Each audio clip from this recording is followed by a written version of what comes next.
우리는 지난 주일부터 광야 가운데 있었던 다윗 안에 있었던 4개의 사건을 중심으로 광야의 길을 묻다라는 주제로 그렇게 말씀을 묵상하고 있습니다.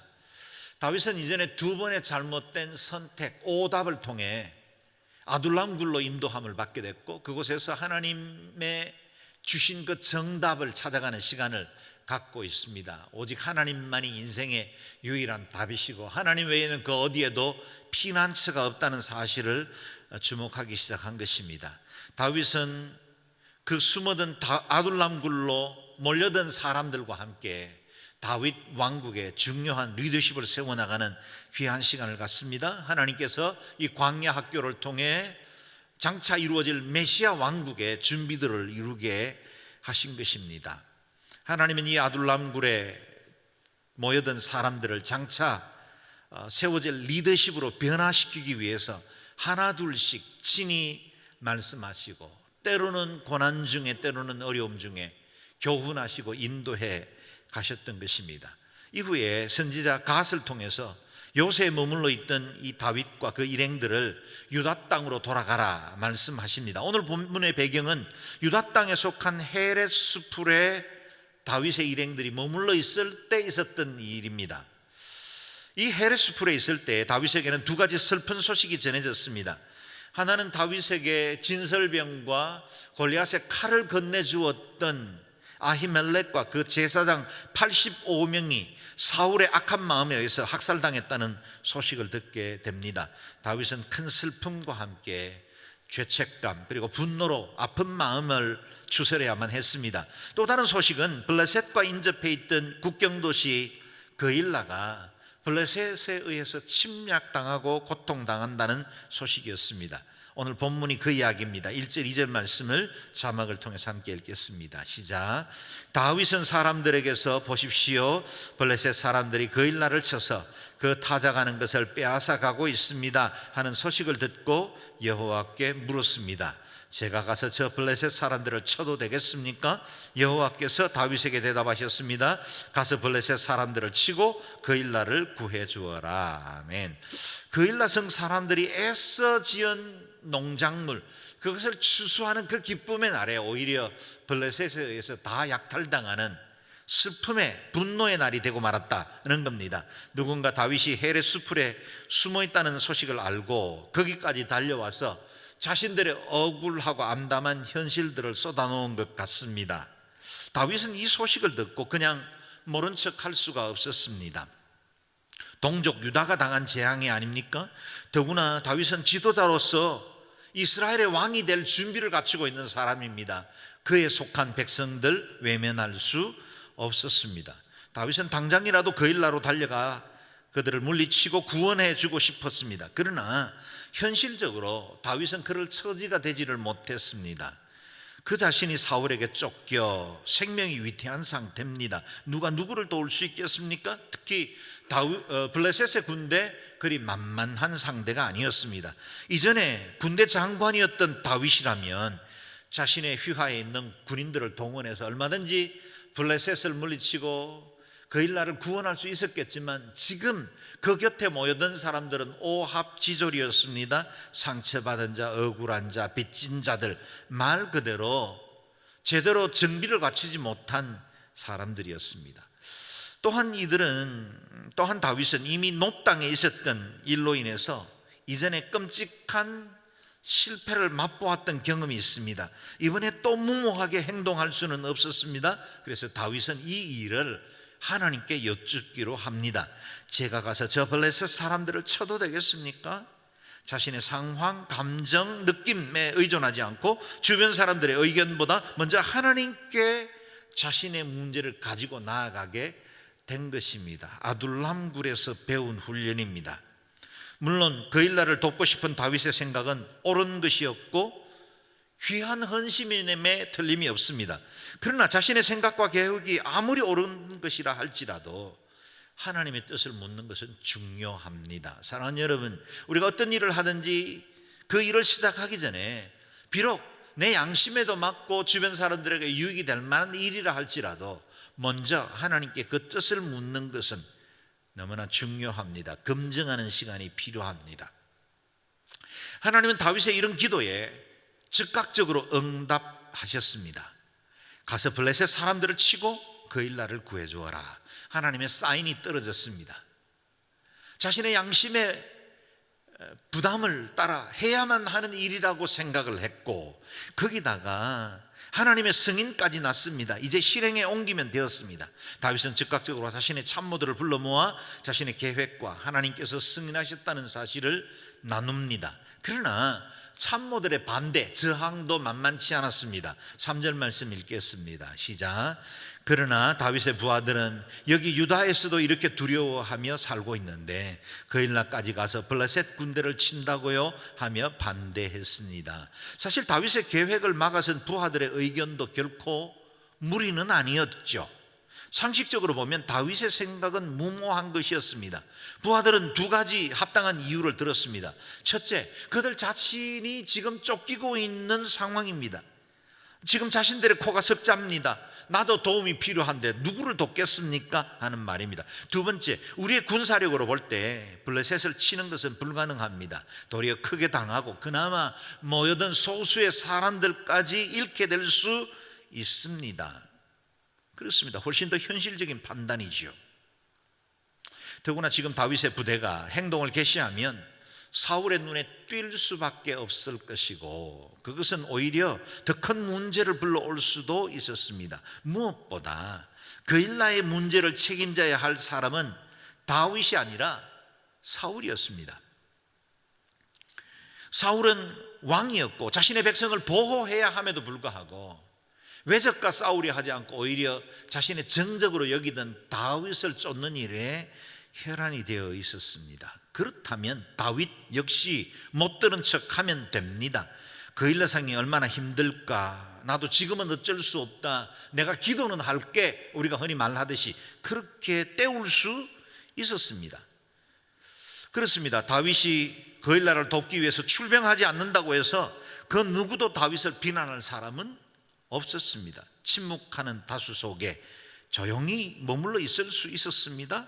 자신도 지금 의지할 것 없는 광야에 삽니다. 이유는 충분했습니다. 그러나 우리 하나님은 언제나 이같이 거룩한 부담을 가지고 있는 사람들을 통해서 당신의 일을 이루십니다.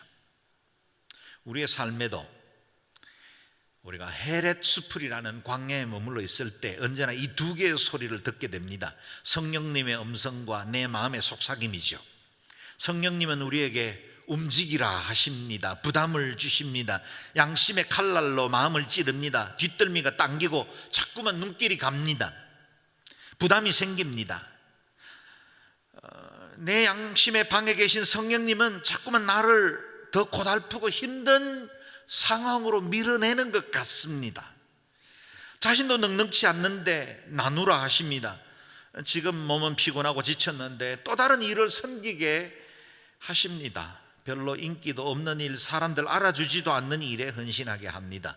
마치 그 일나로 다윗의 군대를 보내시는 그 하나님이 일하시는 방식이 우리 속에서 언제나 우리를 흔들어 성령님의 귀를 기울이고 더 어렵고 힘든 상황으로 내몰아가시는 것 같습니다. 한편 우리에게는 또 다른 소리도 들려옵니다. 옛사람으로부터 들리는 소리죠. 나도 힘들어, 지금 그럴 여유 없어. 다윗의 부하들처럼 우리 주변을 둘러싸고 있는 환경들이 매우 합리적인 이유를 들어 내 마음속에 일어난 작은 소망들에 대해서 반기를 듭니다. 이런 소리도 들립니다. 의도는 좋지만 지금 이런 상황에 그럴 필요까지는 없는 것 같다. 이런 때는 그냥 입 다물고 조용히 있는 것이 상책이다. 사실 우리가 매일매일 광야 같은 인생을 살아가는 날 동안 어떤 상황, 어떤 문제를 만나면 늘 두 개의 소리가 우리 속에 들려오지요. 사랑하는 여러분, 그러나 만일 이 설교를 들으면서 여러분 마음속에 어떤 동기가 꿈틀거리거든, 뭔가를 해야겠다는 생각들이 여러분 마음속에 들어 그 마음에 약간의 부담을 가지고 이 새해를 맞이했거든, 이를 통해서 하나님이 우리를 은혜의 길로 이끄시기 위한 초청이라는 사실도 기억하십시오. 혹 새해 무엇라도 섬겨야 하는 분담이 있는데 왜 내가 이렇게 애써 외면하고 주저앉아 있는가 하는 생각이 들거든 주님께 다시 가지고 가서 물어보십시오. 환경의 소리가 아니라 세미한 음성 가운데 격려하시고 도전하시는 성령님의 소리에 귀를 기울여 보시기를 바랍니다. 여러분, 우리는 할 수 있습니다. 해야 합니다. 그리고 우리는 이미 준비되었습니다. 나눌 수 있고 섬길 수 있습니다. 너무 주저하면 아무 일도 이루지 못합니다. 성령님이 세미한 음성으로 우리의 양심의 방에서 말씀하시는 것에 귀 기울여 듣기 시작할 때 하나님 우리를 통해서 당신의 일과 주의 뜻을 이루어 가신다는 것입니다. 부하들의 강한 반대에 부딪힌 다윗은 잠시 혼란에 빠졌을 겁니다. 만약 다수결로 결정했다면 이미 포기하는 것이 맞았습니다. 그러나 다윗은 하나님의 뜻을 다시 묻기를 원했습니다. 4절 말씀이죠. 읽겠습니다. 시작. 다윗이 여호와께 다시 묻자 여호와께서 그에게 대답하셨습니다. 그 일나로 내려가라. 내가 블레셋 사람들을 내 손에 넘겨주겠다. 아멘. 사실 다윗의 마음에는 이미 그 일나를 도와야겠다는 뜻이 분명해졌습니다. 그러나 그와 함께하는 동료들의 의견도 무시할 수는 없었습니다. 하나님은 다수결로 결정하시는 분은 아니시지만 때로는 공동체를 통해서 주의 뜻을 드러내시기도 하시기 때문에 다윗은 공동체의 반대를 무시하지 않고 다시 하나님 앞에 조아리기 시작한 것입니다. 더 나은 선택은 올바른 질문으로부터 시작됩니다. 다윗은 기도를 통해 최종 결정권을 하나님의 전능하신 손에 맡겨드린 겁니다. 하나님의 응답은 동일했지요. 그 일나로 내려가라. 내가 블레셋 사람을 내 손에 넘겨주겠다. 리컨펌 되었습니다. 이 말씀에 무슨 갈등이 더 필요하겠습니까? 다윗은 마치 스프링이 튀어오르듯이 벌떡 일어나 그 말씀에 순종하며 사람들을 독려하고 일으켜 세웠을 겁니다. 다윗은 외쳤을 겁니다. 지금 하나님께서 우리와 함께 하신다. 하나님이 승리를 보증하셨다. 가자. 하나님은 언제나 이런 사람들을 통해서 당신의 일을 이루어 가십니다. 양심의 거룩한 도전을 받고 부담을 안고 있는 사람들을 통해 이 세상을 변화시켜 나갑니다. 만일 여러분의 눈에 다른 사람들은 그냥 스쳐 지나가고 보이지 않는 그 어떤 일이 여러분에게는 걸리고 그것이 문제처럼 여겨지거든 이것을 불평하고 원망하는 재료로 삼지 말고 그 공동체를 공격하거나 비난하는 것이 아니라 내가 이 문제를 해결해야 한다는 하나님의 거룩한 음성으로 받으시면 틀림없습니다. 내가 하는 것입니다. 발견된 사람을 통해 하나님은 일하십니다. 교회 역시 그런 문제가 있는 사람, 문제가 보이는 사람들을 통해서 지금까지 개혁되었고 새로워져 왔습니다. 세상의 문제도 마찬가지입니다. 여러분, 세상의 빈곤의 문제를 NGO나 유니세프에게만 맡기시겠습니까? 내 이웃의 아픔을 정부의 복지 정책에 맡기고 책임질 거라고 외면해서는 안 됩니다. 하나님의 마음을 가진 사람이 굳은 일에 나섭니다. 여러분, 교회 공동체에 일어난 많은 봉사와 섬김도 어느 누군가가 거룩한 부담을 갖고 내가 좀 더 섬기기라고 결정할 때 교회는 움직여지는 겁니다. 지금 사역자로 또 여러 가지 봉사로 하고 있는 모든 분들의 헌신들로 인해 교회는 아름답게 성장하고 있고 세상 가운데서 주의 은혜를 드러내고 있는 것입니다. 과연 하나님은 다윗의 거룩한 부담을 통해 승리를 얻게 하셨지요. 5절 말씀 읽습니다. 시작. 그리하여 다윗과 그의 부하들은 그 일나로 가서 블레셋 사람들과 싸워 그 가축들을 잡아왔습니다. 그는 블레셋에 큰 타격을 주고 그 일나 사람들을 구해 주었습니다. 아멘.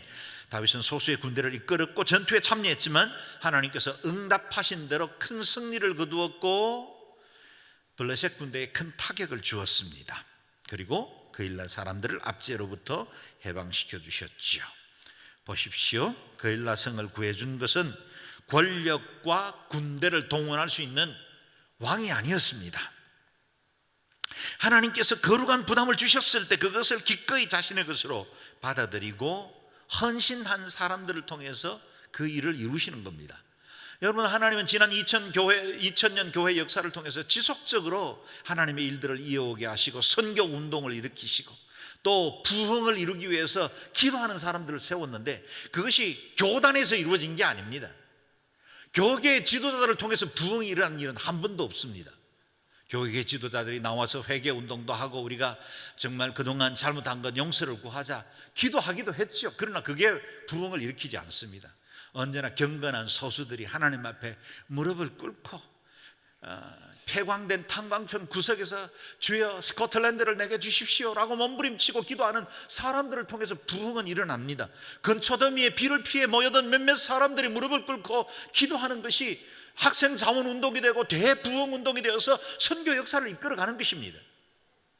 기도의 사람들, 깨어있는 양심의 사람들을 통해서 하나님은 주의 일들을 이루어 가십니다. 그러므로 우리 마음을 움직이는 작은 일들부터 순종해야 합니다. 다윗이 이스라엘 역사상 가장 위대한 왕이 된 것은 어느 날 하루아침에 이루어진 것이 아닙니다. 그가 이 작은 일들부터 하나님의 말씀에 순종하고 기꺼이 자신을 헌신하기 시작할 때 하나님은 그를 빚으시고 온전하게 만드셔서 하나님께서 쓰실 만한 메시아의 예표가 된 그와 같은 위대한 왕이 될 수 있었다는 겁니다. 우리의 일상의 작은 충성을 통해서 하나님은 큰 일을 이루십니다. 내가 매일 매순간 성령님의 음성에 귀 기울이는 그것을 통해 하나님 우리의 강한 군대로 하나님의 사람들로 빚어 가시는 것입니다. 예수님께서 5과 2달란트를 남긴 종에게 말씀하셨죠. 착하고 충성된 종아, 내가 적은 일에 충성하였음에 내가 많은 것을 내게 맡기리니 내 주인의 즐거움에 참여할지어다. 작은 일에 충성하는 것이 큰 일을 이룹니다.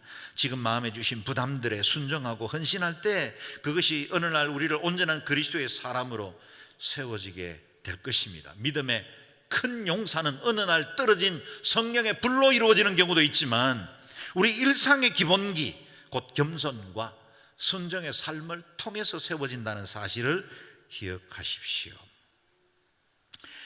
우리는 오늘 본문에서 다윗처럼 하나님의 말씀에 순종하고 길을 물은 자가 있느냐 하면 하나님의 뜻을 그릇 오해한 또 다른 케이스들을 만나게 됩니다. 6절에서 8절 말씀을 읽어보겠습니다. 시작. 아히멜렉의 아들 아비아들은 그일라에 있는 다윗에게 도망쳐 갈 때 에봇을 가져갔습니다. 다윗이 그일라로 갔다는 소식을 전해 듣고 사울이 말했습니다. 하나님께서 다윗을 내 손에 넘겨주셨구나. 스스로 문과 빗장이 있는 성으로 들어갔으니 이제 그는 도간에 든 쥐다. 그러고 나서 사울을 추천하기 위해 모든 군대를 불러 모았습니다. 그일라로 내려가 다윗과 그의 부하들을 사로잡기 위해서였습니다. 여러분, 이 사울의 오만한 태도를 보십시오. 하나님의 이름을 앞세우기는 했는데 지극히 자기 중심적인 해석을 했습니다. 하나님께서 다윗을 내 손에 넘겨주셨구나. 다윗이 유다 땅 그일라의 제발로 들어왔으니 그야말로 도간에 든 쥐다. 이건 하나님이 그렇게 내 손에 다윗을 맡긴 것이다 라고 착각한 것입니다. 하나님이 자기 편이라고 생각한 거예요. 어떻습니까? 하나님께서 다윗을 사울의 손에 넘겨주셨습니까? 아닙니다. 사울은 하나님의 뜻을 들어 자신의 악을 정당화시키는 수단으로 삼은 것입니다. 우리 역시 얼마나 자주 하나님께 우리의 요구를 관철시키려고 하나님의 뜻을 앞세울 때가 많습니까? 그러다가 그 일이 내 원하는 대로 이루어지지 않으면 하나님께 원망하고 불평하기도 합니다. 기도는 하나님의 뜻을 찾아가는 경건의 여정이 되어야 합니다. 기도는 내 요구나 원하는 것을 일방적으로 만들어내는 것이 아니라 하나님의 뜻을 찾아가는 경건의 시간이 되어야 한다는 겁니다. 야고보 선생은 너희가 얻지 못하면 구하지 아니하기 때문이요 구하여도 받지 못하면 정력으로 쓰려고 잘못 구하기 때문이다 그랬습니다. 요즘 우리가 40일 작은 예수 새벽 기도회를 이어가는 것도 우리가 40일의 공로를 쌓아서 하나님이 응답하지 않으면 안 될 만큼 내가 많은 충성과 헌신을 했기 때문이 아니라는 사실을 기억하십시오. 40일이나 내가 기도했으면 하나님 반드시 응답하셔야지, 그건 우리에게 적절한 태도가 아닙니다. 우리는 이 40일 기간 동안 자신의 생각 그리고 내 안에 있는 정욕들을 내려놓고 하나님이 무엇을 원하는지, 하나님의 뜻은 무엇인지를 찾아가는 시간이 되어야 한다. 그것이 40일이 아니라 80일이라도 아니면 365 5일이라 할지라도 우리가 그 길을 찾아가는 시간을 가지는 것, 그게 바로 기도의 시간이 되어야 한다는 겁니다. 이즈음 다윗에게도 사울이 자신을 궁지에 물에 몰아넣고 잡으려 한다는 첩보가 전달됩니다. 다윗은 이전처럼 이번에도 하나님께 묻기로 결정합니다. 9절에서 11절까지 읽겠습니다. 시작. 다윗은 사울이 자기를 잡기 위해 음모를 꾸미고 있다는 것을 알고 제사장 아비아달에게 에봇을 가져오게 했습니다. 다윗이 하나님께 여쭈었습니다. 이스라엘의 하나님 여호와여, 주의 종이 분명히 듣기로 사울이 저 때문에 그일라로 와서 이 성을 치려고 한답니다. 그일라 성 사람들이 저를 사울에게 넘겨주겠습니까? 주의 종이 들은 대로 사울이 내려오겠습니까? 이스라엘의 하나님 여호와여, 주의 종에게 말씀하소서. 그러자 여호와께서 말씀하셨습니다. 그가 올 것이다. 다윗은 하나님의 뜻을 알기 위해 제사장 아비아달이 가져온 그 에봇을 가져와라고 요청합니다. 아비아달은 높 성소에서 많은 제사장들이 학살당할 그때 살아남은 아히멜렉의 아들이었습니다. 그가 다윗에게 도망치면서 제사장이 제사를 집례할 때 입던 겉옷 에봇을 가져온 것입니다. 이 에봇은 흉배, 가슴 부분에는 이스라엘 12지파의 이름을 새겨 넣은 12보석이 달려 있었고, 그 안에는 우림과 둠밈이라는 하나님의 뜻을 물을 때 사용하는 두 개의 돌, 아마도 돌일 겁니다, 들어있었습니다. 실제로 형태나 재질 아무것도 알려진 바가 없기 때문에 이것이 어떤 것인지는 저희는 잘 모릅니다. 그러나 우림과 둠밈은 하나님의 뜻, 예와 아니오를 묻는데 사용하던 것이었습니다. 일종의 주사위, 제비와 같은 것이었습니다. 아마도 다윗은 우림과 둠밈을 통해 하나님의 뜻을 물었던 것 같습니다. 두 개의 질문을 드립니다. 사울이 자신을 공격하기 위해서 내려옵니까? 만약 사울이 온다면 그일라 사람들이 사울에게 자신을 넘겨주겠습니까? 이 두 질문에 대한 답이 나왔습니다. 그렇다라고 한 것입니다. 이전에 다윗은 그일라를 구하는 전쟁을 시작할 때도 하나님께 물었습니다. 이제 그일라를 떠날 때도 하나님께 묻고 있는 것입니다. 12절 말씀을 읽겠습니다. 시작. 다윗이 다시 여쭈었습니다. 그일라성 사람들이 정말로 저와 제 부하들을 사울에게 넘겨주겠습니까? 그러자 여호와께서 말씀하셨습니다. 그들이 넘겨줄 것이다. 아멘. 다윗은 그일라 사람들의 민심, 여론을 조사해서 답을 찾으려고 하지 않았습니다. 정답을 가지고 계신 분은 하나님이십니다. 그래서 하나님께 묻기로 결정한 것입니다. 여기 우리에게 주는 중요한 교훈들이 있죠. 사람들의 의견을 물어 결정하려고 하면 자주 미궁에 빠질 때가 많습니다. 다윗이 만약 그일라 사람들에게 물었다면 어떻게 됐을까요? 그들이 다윗과 그 군대 앞에서 우리가 당신을 절대로 배반하지 않겠습니다 라고 말했겠습니까? 그렇게 말했다 할지라도 다 믿을 수가 없을 거예요. 또한 그들이 다윗 군대 앞에서 우리는 당신을 사울에게 넘기겠습니까? 그런 말을 했다간 자신들이 큰 해를 받으니 절대로 그런 말은 하지 않았을 겁니다. 그 어떤 대답이 나오든 그것이 몇 퍼센트의 찬성과 반대로 이루어졌든 그건 결코 다윗의 미래를 선택하고 결정하는 일에 도움이 되지 않습니다. 사람의 마음은 쉽게 변합니다. 그 중에 몇 명만 배반해도 여지없이 도간에 든 쥐신세가 되기가 쉽습니다. 요즘 우리는 수많은 여론조사를 매일매일 뉴스를 통해서 접합니다. 어느 후보가 몇 퍼센트, 어느 후보가 몇 퍼센트. 그러나 여러분, 그게 고정적입니까? 어떤 사건이나 문제들이 있으면 계속해서 지지율은 변합니다. 물론 콘크리트 지지층이 없지는 않지만 사람의 마음이라는 건 늘 휘변합니다. 인간은 대부분 중도층입니다. 그 어느 것만 절대적으로 신뢰해서도 안 된다는 겁니다. 실제로 만약에 다윗이 사람들의 의견을 따라서 여론으로 결정을 했다면 오히려 그일라성을 분란시키는 일만 만들 수 있었고, 이후에 나중에 그일라성에 놋과 같은 또 다른 학살극이 벌어질 수도 있었습니다. 다윗은 사람을 의지하지 않았습니다. 사랑하는 여러분, 우리가 중요한 일들을 결정할 때 우리의 믿음의 선배들이나 주변 사람들의 의견을 경청해야 합니다. 그리고 그들을 통해서 하나님은 말씀하실 수 있어요. 그러나 가장 중요한 마지막 최종 결정은 언제나 하나님 앞에서 이루어져야 합니다. 그래야 실수하지 않습니다. 그래야 어느 누군가에게 원망과 불평이 남지 않습니다. 다윗은 그일라 사람 의지하지도 않았고 그일라 사람들의 배은망덕 때문에 괘씸해하거나 분노하지도 않았습니다.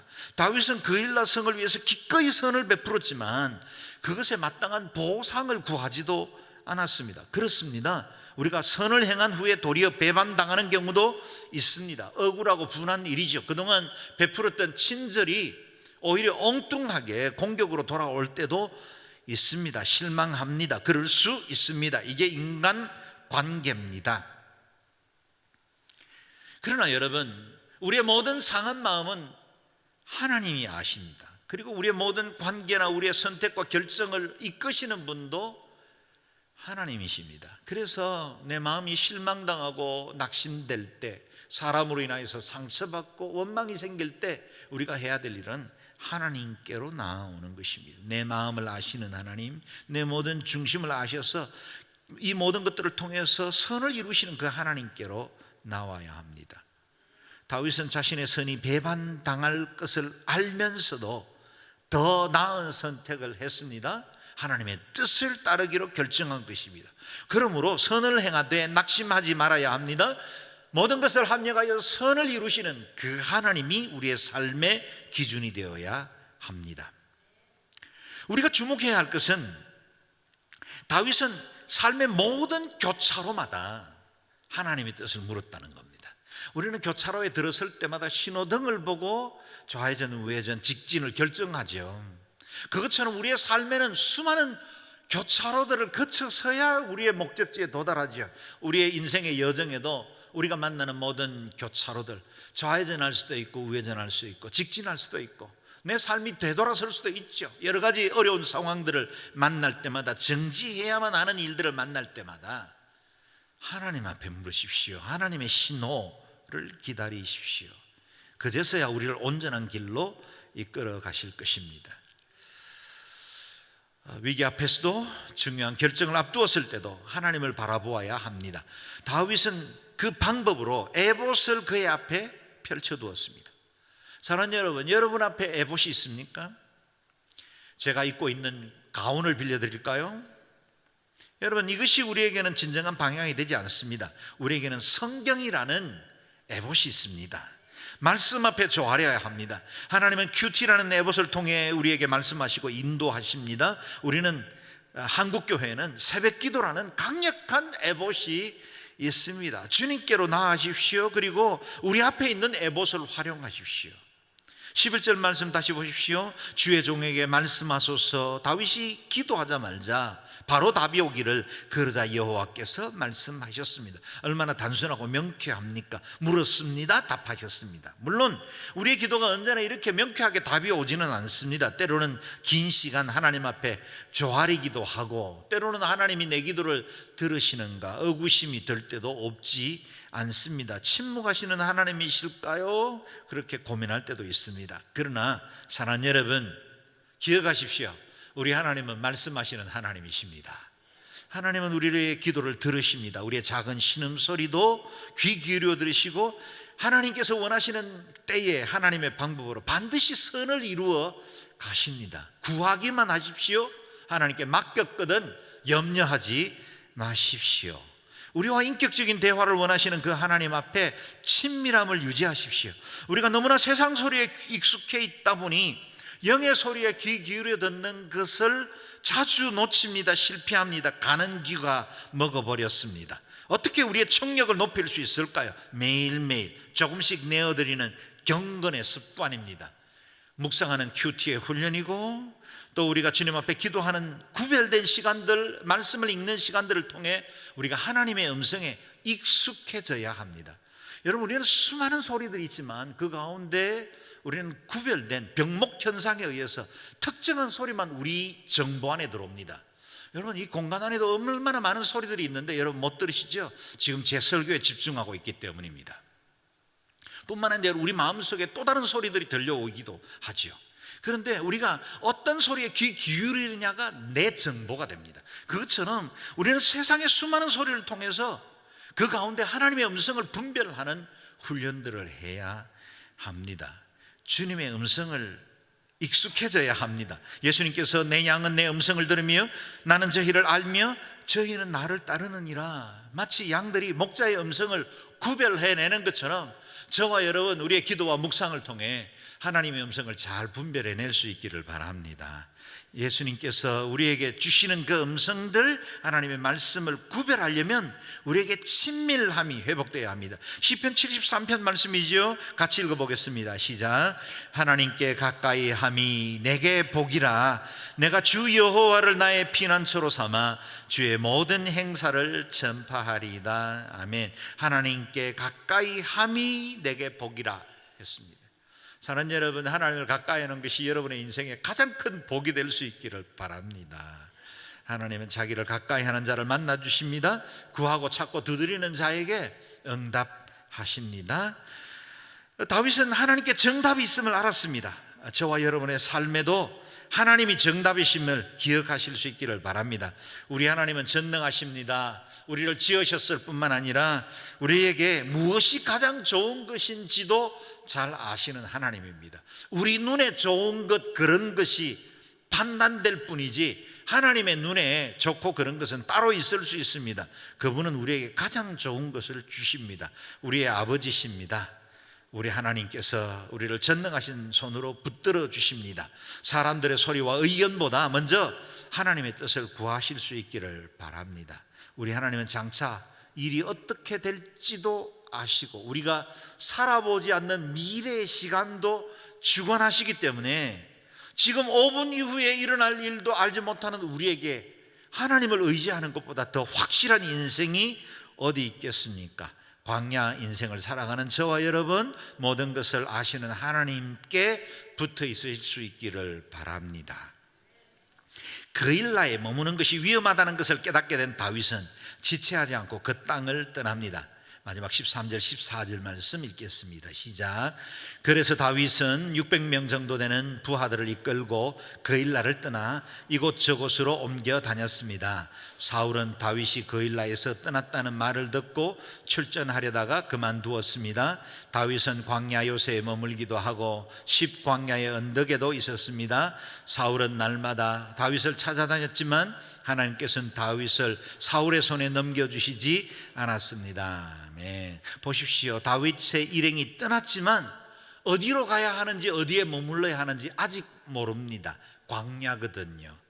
저와 여러분이 때로 하나님 앞에 은혜를 받고 어떤 기도의 제목을 응답받아도 아직은 광야입니다. 미래 다 보정되어 있지는 않습니다. 그러나 두 가지 축복은 있었습니다. 첫 번째, 다윗을 따르는 사람들이 늘었다 그랬습니다. 이전에 400명의 사람이 다윗 곁에 있었죠. 그러나 그일라를 떠날 때는 이미 600명으로 늘어나 있었습니다. 시련의 골짜기를 지날 때마다 인생의 교차로를 지날 때 순종함으로 하나님의 뜻을 따를 때 하나님은 그 곁에 더 많은 사람들을 보내셨고 다윗은 점점 더 강성하게 되었습니다. 두 번째 복은 하나님께서 원수의 계획을 좌절시키십니다. 사울은 다윗을 잡으려 군대를 동원하려다가 계획을 취소합니다. 사울은 날마다 다윗을 찾아다녔지만 하나님께서는 다윗을 사울의 손에 넘겨주시지 않았습니다. 할렐루야. 사랑하는 여러분, 하나님은 결코 우리를 원수의 손에 넘겨주지 않습니다. 우리가 살아갈 미래가 아직은 불확실하고 아직은 모든 것들이 완성되지는 않았지만 그래서 여전히 내일도 우리는 고민할 것이고 모레도 우리 마음속에 여전히 불안이 없진 않겠지만 하나님 한 분 붙드십시오. 하나님이 우리를 지켜주십니다. 낮의 해와 밤의 달도 우리를 해하지 못할 것입니다. 하나님은 그 백성들을 원수의 손에 구하시고 위험으로부터 보호하시며 진리의 길로 이끌어 가십니다. 하나님께서 저와 여러분의 인생을 책임지십니다. 그분이 저와 여러분의 보호자이시고 인도자이시고 우리의 공급자 되십니다. 선한 목자 되신 하나님만 의지하시기를 바랍니다. 시편 121편 너무나 아름다운 고백인데 저와 여러분의 고백으로 알고 함께 읽겠습니다. 시작. 내가 산을 향해 눈을 든다. 내 도움이 어디서 오겠는가? 내 도움은 하늘과 땅을 만드신 여호와께로부터 온다. 그분은 내 발을 미끄러지지 않게 하시리라. 너를 지키시는 그분은 졸지도 않으시리라. 이스라엘을 지키시는 그분은 졸지도 않으시고 주무시지도 않으신다. 여호와는 너를 지켜주시는 분이시니 여호와께서 내 오른편에서 그늘이 되신다. 낮에 해도 밤에 달도 너를 해치지 못하리라. 여호와께서 모든 해악을 에서 너를 지켜주시며 네 모든 영혼을 지켜주시리라. 여호와께서 내가 나가고 들어오는 것을 지금부터 영원히 지키시리라. 아멘. 우리의 인생 가운데 영원히 함께 하시는 그 하나님 앞에 이 시간 함께 기도하지 않으시겠습니까? 기도할 때 하나님, 저는 광야에 있습니다. 여전히 모든 것들이 불확실합니다. 그러나 신실하신 하나님, 나보다 더 잘 아시고 내 인생의 모든 것이 되시는 그 주님을 붙들겠습니다. 광야에서 하나님 한 분께 길을 묻겠습니다. 올바른 질문을 통해 바른 선택을 해나갈 수 있도록 도우시고, 우리의 일상 중에 세미한 가운데 말씀하시는 그 성령님의 음성에 귀 기울이며 주의 뜻에 순복하며 나가는 저희들 되게 하여 주옵소서. 각자 주신 기도의 제목을 따라 함께 기도하겠습니다.